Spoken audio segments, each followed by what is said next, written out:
Bonjour à tous, voici une nouvelle vidéo pour le blog de passionhomecinema.fr. Donc après le texte écrit du BenQ W5700, voici une vidéo de présentation sur l'appareil et ses performances ainsi que ses menus et ses différentes options. Alors, avant le premier démarrage, il va falloir enlever le capuchon de l'objectif, le capuchon de protection, régler le zoom et le focus, et également à l'aide des molettes qui sont présentes sur le haut de l'appareil, décaler l'image verticalement ou horizontalement de façon à la faire correspondre avec le cadre de votre écran. À l'arrière du BenQ W5700, on trouve toute une panoplie de prises, dont à noter 3 prises USB, donc vous en voyez 2 là sur la partie droite, qui vont servir à connecter une clé USB ou un disque dur. Donc une prise RSD 232 de commande à distance, une prise mini USB pour le service, 2 prises HDMI 2.0B avec le support de la protection HDCP 2.2. Donc toutes ces deux vont pouvoir faire transiter les signaux 4K HDR. La troisième prise USB également donc qui va servir pour le lecteur média intégré au projecteur. Une prise LAN réseau, une sortie numérique optique et le panneau de commande déporté si jamais vous deviez perdre votre télécommande. On parle de télécommande, la voici. Alors elle ressemble beaucoup à celle du BenQ W2700 que j'ai récemment testé, sauf que elle est assortie à la coque du projecteur, donc elle est totalement noire, et bien sûr elle peut être allumée pour pouvoir s'en servir alors que le noir est fait dans la salle. Voilà, le projecteur est installé. On va déjà voir quelle est l'amplitude du line shift. Donc avec la molette, je baisse l'image. Alors certes, ce serait bien mieux pour la vidéo d'avoir une commande électrique. Mais vous pouvez voir que pour un DLP, c'est particulièrement impressionnant d'avoir cette amplitude verticale. Donc je remonte.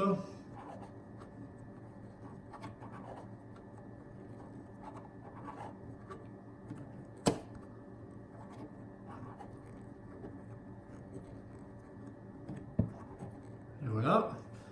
Donc c'est un lens shift vertical, mais vous pouvez également déplacer l'image sur les côtés. Voilà, c'est plus restreint.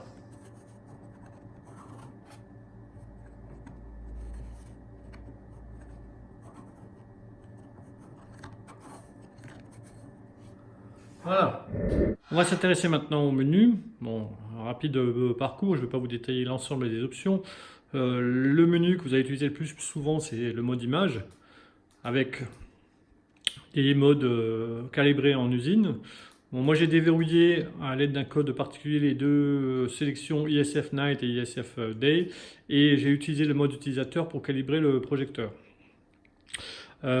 Si vous lui donnez un film 3D ou un film 4K HDR, il se positionne directement dans des menus qui ne sont pas accessibles s'il n'y a pas la détection de source.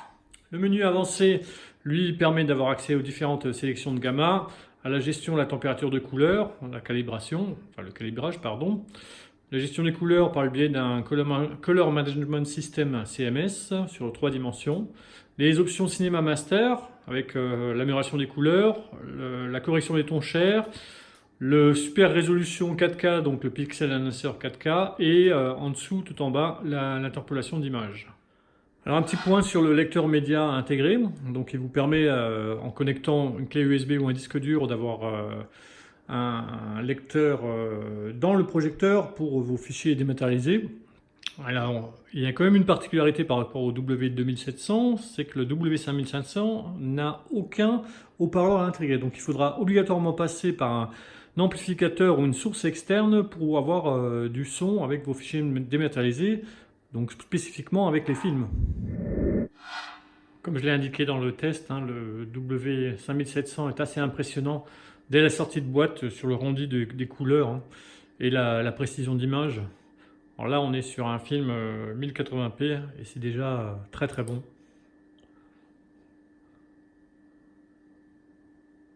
Avec le camarade cathode qui m'aide à rédiger les tests, On l'a qualifié de King of Colors par référence à Game of Thrones, King of the North. Mais là, le W5700 est vraiment un champion de la restitution des couleurs et puis avec fidélité vis-à-vis de l'intention initiale du réalisateur et du directeur de la photographie du film. Donc là, je viens de placer un film 4K HDR, il s'agit de Dunkerque. Donc le projecteur se positionne automatiquement dans le format HDR10 correspondant et en affichant le degré de contraste et de luminosité idéal pour la restitution de ce film. Vous pouvez voir que l'image est particulièrement lumineuse sur mon écran technique de 2,50 m de base. Donc là, un petit gel d'image, toujours sur Dunkerque en 4K HDR. Vous pouvez voir qu'il n'y a aucun problème de contraste ni de luminosité. Alors le passage dans le mode 4K HDR donne accès à des options auxquelles vous n'aviez pas accès avant. Donc dans le menu avancé, on trouve la luminosité HDR qui permet de venir corriger la luminosité de l'image en donnant soit plus de luminosité, soit en réduisant. Mais encore une fois, le W5700 fait un très bon travail d'automapping, donc il se met dans la configuration idéale pour la restitution du film 4K HDR. Alors ici, un petit exemple de ce que génère à l'image l'activation du filtre de couleur qui va venir élargir le gamut du projecteur pour le faire se rapprocher de la référence du cinéma numérique, soit DCI P3. Donc là, sur un signal 4K HDR, je l'ai désactivé et je vais l'activer. Bon, il faut lui laisser un petit peu de temps pour se mettre en œuvre. Donc voilà, là il est actif et la totalité de l'image bénéficie maintenant d'un gamut élargi. On va le désactiver.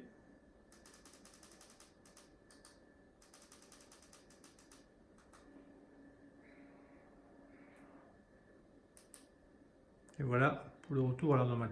Bon, certes, c'est pas spectaculaire, mais sur l'image qui n'est pas issue de cette vidéo, c'est bien plus perceptible en direct. Alors pour terminer ce tour d'horizon du BenQ W5700, un petit point sur le piqué et la netteté. Alors pour rappel, c'est un projecteur qui n'est pas de résolution 4K native, mais qui vient simuler une image à ultra haute définition. Alors, certains pourront critiquer cette solution technique en disant que ce n'est qu'un ersatz de ultra haute définition, mais ce n'est pas du tout le cas. Il suffit pour s'en convaincre d'observer cette image de test, donc il me sert pour vérifier l'overscan, mais également le piqué de la netteté. Donc je vais enlever le menu et on va aller faire un tour. On va se rapprocher de cette ligne centrale qui contient plusieurs images, plusieurs lignes verticales et horizontales qui servent à voir si toute la précision d'une image 4K ou Ultra HD est bien à l'image. Et bien c'est le cas. Toutes les lignes qui doivent être à l'image sont présentes et sont restituées par le W5700 sans aucune faiblesse et avec une très bonne précision. Ce n'est pas de la 4K, mais en tout cas, ça y ressemble beaucoup. En tout cas, le W5700 ne rougira pas devant ses concurrents de chez Sony ou ses JVC en résolution 4K native. Je ne pouvais pas terminer ce petit tour du BenQ W5700 sans vous proposer une petite image tirée du dernier épisode de la saison 7 de Game of Thrones, alors que le premier épisode de la saison 8 vient juste d'être diffusé. Donc c'est ainsi que va s'achever ce tour vidéo du nouveau BenQ, ma référence en termes de colorimétrie. Je vous donne rendez-vous pour de futurs tests sur le blog de passionhomecinema.fr et en attendant, Dracarys!